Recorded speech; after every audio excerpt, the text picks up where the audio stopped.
See, in the last class we discussed about scientific management, principles of scientific management, and techniques of scientific management, right? So, continuing with that, today in this class we are going to discuss about the principles of management as given by Henry Fayol, right? So, we'll move on to that. See, Henry Fayol, a French mining engineer, he developed 14 principles of management based on his management experiences.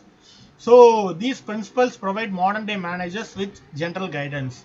So we will see what these 14 principles of management are. So Henry Fayol, the 14 principles of management was given by Henry Fayol.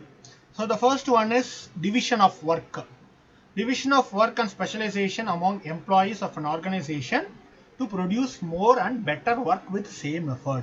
So the work is, whatever the work is, it is divided, right? So as I told you earlier, I want to write an article. So I am dividing the work and giving it to you according to the specialization of you. If you are good in writing introduction, I am giving you introduction part. One is good in writing and literature, is giving. I am dividing the work and giving it according to the specialization of the employee. Okay. Second is authority and responsibility. Authority is nothing but it is a right to give orders and the power to exact obedience. For example, in this particular class, I am telling you not to switch on your microphones, right? Not to switch on your microphone. So that is the authority, and I am expecting it to be you to follow it. So that is the authority. A manager has official authority because his or her position in the organization. It creates responsibility in the managerial work, right? So he is having official authority because he is the head of that particular set of employees. So when there is authority, one is giving instruction or directions, the other employees will be responsible for reporting to him. So this is the concept of authority and responsibility. So the third one is discipline. Obedience and respect within an organization are absolutely essential. That is true, right? When the obedience and what do you say, respect is there, the work will automatically do. If the employee is not obedient, if it is not respecting others, you cannot expect anything good from him, right? If I'm telling 9 o'clock class, you are joining at 10:30 means there is no obedience. Simple as that. So good discipline, and the discipline is important to ensure better productivity and better effort. Good discipline requires manager to apply sanctions whenever violation becomes apparent. See, I can tell you 1 or 2 times, please join the class before 9 o'clock. If every time you are doing the same mistake, if every time you are violating and joining after 11 o'clock, means there should be some strict actions, right? Once you take some strict actions to ensure discipline. So that is an example. So discipline is essential. Okay. Second is unity. Fourth is unity of command. An employee unity of command in the sense that employee should receive orders only from one supervisor. For example, I am the teacher. I am taking this subject. Okay. So I am telling you to write this assignment. So one more teacher is coming and saying, "Don't write this," means you will get confused, right? So only one person should give order to employees. So that is the concept of unity of command, right? Only one partner. If everyone gives, if all the manager gives instruction to a specific set of employees, it will create confusion and chaos. Unity of direction. Organizational activities must have one central authority and one plan of action. The authority should be only one, and the action of plan should be coming from a single way. In case of university, vice chancellor is the central authority. From him, the direction of plan activities to be conducted should be taken. If everyone is giving direction and everyone is giving, everyone is having authority to give direction, it will create chaos. So the head should be one, and the employee should receive instruction from one manager, right? That is the concept of unity of command and unity of direction in order to achieve the objectives of the organization. Subordination of individual interest to general interest. The interest of one employee are subordinate to the interests and goals of organization. The interests of one employee or group of employees are subordinate to the interests and the goals of organization. So here the subordination of individual interest to general interest. The interest of let it be an individual or the group should be in interest with the goals of the organization. The interest of individual should not deviate from the goals of the organization. You can, for example, the goals in your case, the goal of the university and the department is make you to clear net exam and make you to complete MLAS degree, clear net exam to get a good job. If that is the goal, means that is okay. That should be the interest. Your interest should also, the students interest should be in goals with the department of the organization.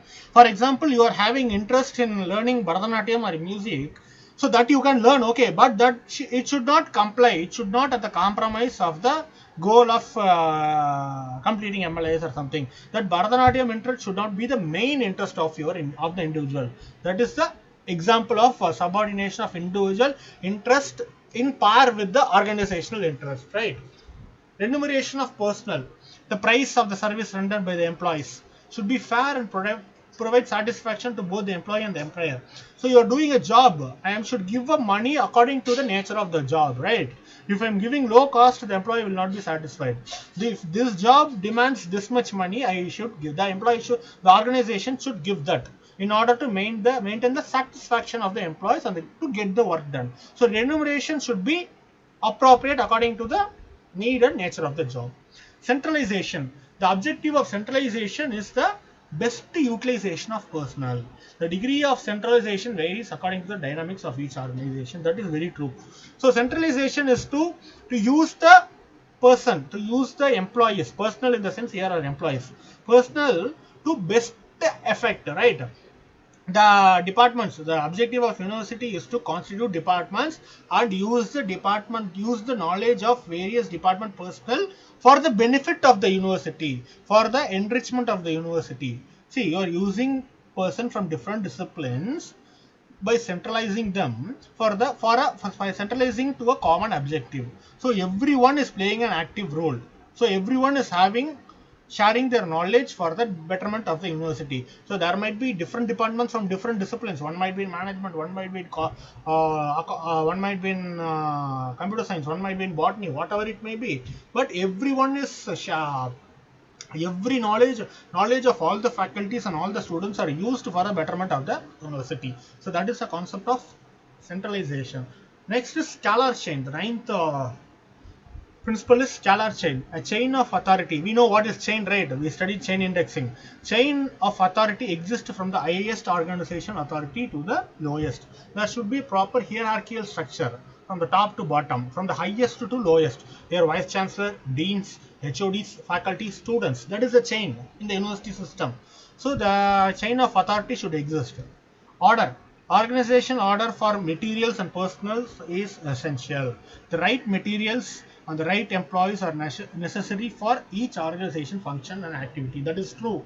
So we are starting a department, a new department in the sense, new department is started, library science department is started in, the university is planning to start new department of library science. Okay. For that, if they are recruiting, if they are having materials related to sports, is it use? No use. For library science department, it is necessary to have a gym. No use. For that department, it is not used. And if they are appointing faculty of computer department for library science, is it used? No. So the right materials and the right employees are necessary for the organizational function of the activity to ensure maximum protection, right?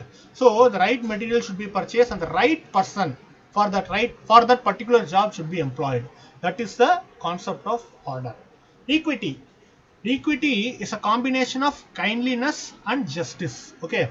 So equity in the sense that both equity and equality of treatment should be considered when dealing with employees. You should treat all the employees equally and with kindness. So all the students, so if there are 6 students in my class, I should treat all the 6 students equally. I should not give any priority to any single student. So based on the merit of your performance, I have to give mark. Just because I like him, just because I know that student, I cannot give more mark. Simple as that. And treat the employees kindly and equally. So that is the principle of this. So I am telling this with specific examples so that you can understand. It may be applicable to all the organization depending upon their nature. Okay. Stability of tenure of personnel. To attain the maximum productivity of a personnel, a stable workforce is needed. right? There should be stability. If I'm giving you example, if I told you to complete this activity within a week, right? So today I am telling complete this activity tomorrow, and tomorrow I am telling complete this activity immediately. So there is no stability. So there should be stability. The once I fixed it, it should be stable. There is no changing to front and back, right? So then only you can have that sufficient time, and you can have that trust towards that employer to ensure maximum productivity. Initiative: thinking out a plan and ensuring its success is an extremely strong motivator. Zeal, energy, and initiative are desired at all levels of organizational ladder. And the initiative is you have a plan, and you need to make sure how the plan comes up by initiating it, by starting it. That is the success, right? Esprit de corps. It is nothing but most based on this there is lots of questions in net examination based on this concept. Esprit de corps is nothing but a concept of teamwork. Okay, teamwork is fundamentally important to an organization. Working teams and extensive face-to-face verbal communication encourages framework. This is simple. This phenomena is remember this is just a concept of teamwork instead of individual. If teamwork is important for an organization, that is true, right? If the department wants to grow, all the HODs and the faculty should work together. Only one faculty is working and the other is not working, then the department will not grow. Similarly, in terms of cricket or whatever sports it may be, only one player is playing, right? Then how will you expect the team to win? So teamwork is essential. These are the example of spirit de corps, right? So now we saw what are the 14 principles of management as given by Henry Fayol. So apart from that, there are other general principles guiding at various stages of management. So we will see what are they. There are five principles. So first is principles of planning. So how to plan. So there are five subdivisions in the principles of planning: flexibility, acceptance, efficiency, innovation, and reflective thinking. Plan once prepared should have scope for changing it from time. When you are preparing a plan, in case in our what do you say, in our MLAS syllabus, I am preparing a plan of syllabus. That means there should be room for changing the scope. And those days the syllabus was only manual oriented and only traditional library. Now the computer has come and the library has shifted towards ICT and digital, right? So the scope of syllabus should also change. The plan should be made in such a way that you are incorporating new things based on the requirements, right? And acceptance: plan should have acceptance to its target group, adhering to the organization goals. When you are preparing a syllabus, I am giving education university example so that you can understand it easily. When you are preparing a syllabus, it should be acceptable by the target community, right? If you are studying MLISC, if I am giving syllabus related to economics, will it be useful to you? No. So it should have acceptance. The syllabus should have acceptance. So after completing MLIC and after understanding the syllabus, we will have sufficient knowledge to work in a library. That is the aim, right? So the acceptance should be there to its target groups. Efficiency: the plan should be efficiently made to attain objectives of the organization. In this case, the organization is to produce good universities to produce good knowledgeable candidates and pursue research. Okay, the plan should be made accordingly. How to do that? Innovation: plan should also be prepared to have scope for innovation. Yeah, that is true. In the department, you are finding out something. So this will save the cost of the library. This will save the time of the user. If you are coming with a new idea, that is innovation. That should be encouraged. Reflective thinking: it includes problem solving thought process. That is a research, kind of research, right? So how to solve a particular problem, that thought process, that kind of thinking should be there. So these are the basic principles of planning. So coming after planning, we are coming to organizing. So specializing: span of control, functional definition, unity of command, scalar chain. So we know what is unity of command and scalar chain, right? So specializing is Specialization of work. Organizing helps humans so attaining specialization of work by giving training. The IT companies do that, right, to attain specialization on a particular task or particular work, right.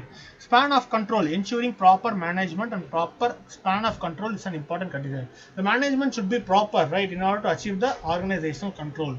Functional definition. By nature, its operation, function, each organization is have its functional identity. So what is the role of the organization? What is the function of library science department? So what is the role of students? What is the role of teacher? That should be an operational functional definition for each thing.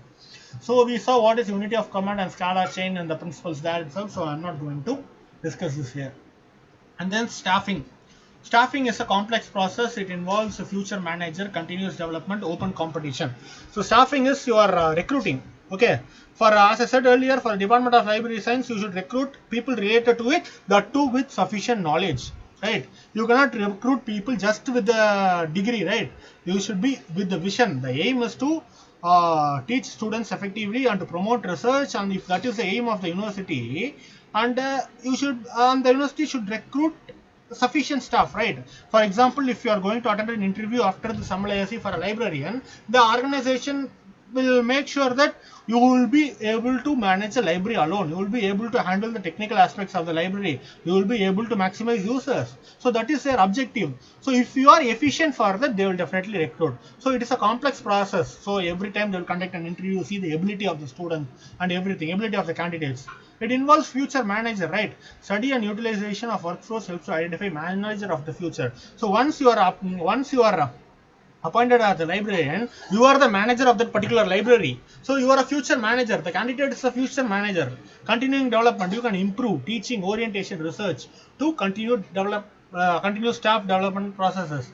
And teachers, we are having FDP, faculty development program, based on the technologies arise. There will be programs conducted every now and then to impart knowledge, right? Open competition, distribution of work and efficiency, encourage employee to have open competition to attain efficiency.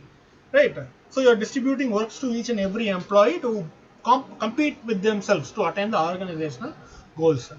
Principle of coordination. Coordination, we all know that you have to work in coordination and work in harmony, right? Continuity. It is a continuous process. It does not necessarily affect on the change of human. Coordination should be continuous. Okay. And reciprocal relation between employers and employees serves a common purpose. Reciprocal in the sense it's vice versa. So employee student teacher relationship and teacher student relationship should be good. It should be continuous. And direct contact ensures keep direct contact within and outside the department of management. Coordination, I should have direct contact with the students, you should have direct contact with me, right?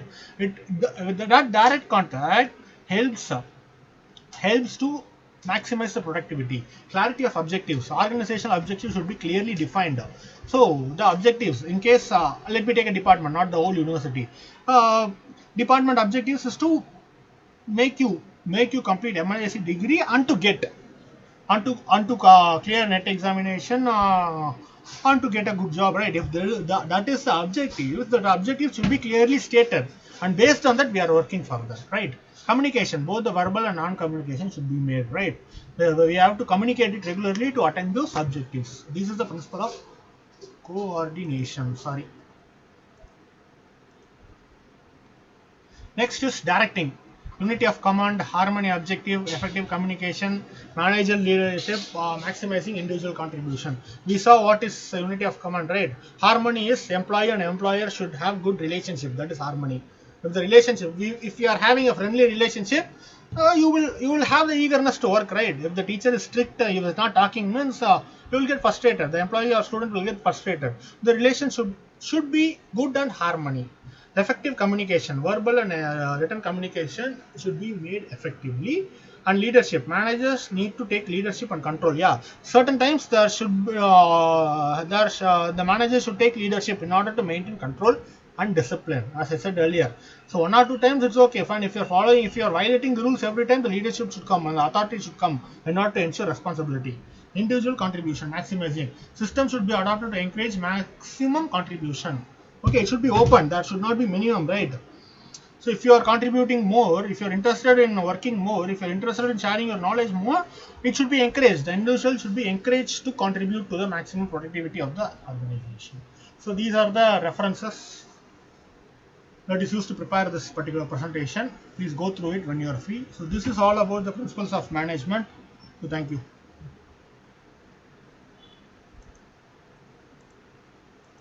Thank you, sir. Thank you, sir.